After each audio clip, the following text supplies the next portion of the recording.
Rav, how do we see it in the Partzuf?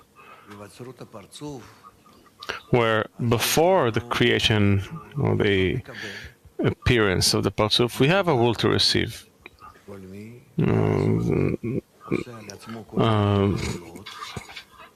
Point, material point, and raw point, and then he performs various actions on it.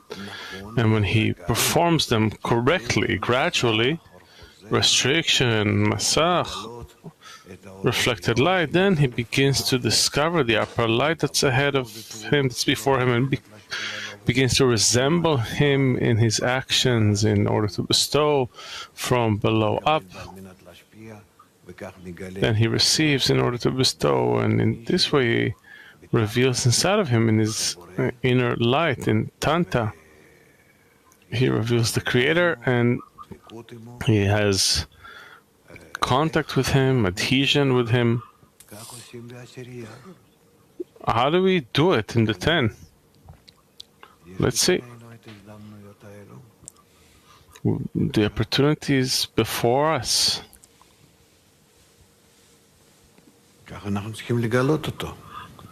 That's how we need to discover him. We're only in the correct connection between us, and he will arrange it. We simply have to try. That's before we perform any action. It's the will to receive.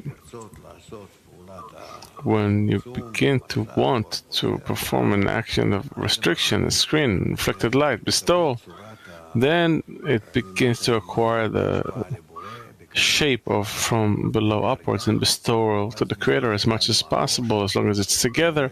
And then the Rosh, the head, is arranged where the thought is about bestowal. The main thing is to bestow as much as we can in our maximum unity and our ability to bestow to Him. And then the Rosh of the Partzuf is set in place, and then from that we begin to receive in order to bestow in the Toch.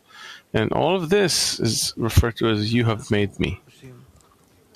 So how do we make Him? How, in practice, do we take everything the Creator has given us? And we do it, we perform this equivalence of form. Go ahead. A bit more practical in the direction of making the Partzuf, forming the Partzuf.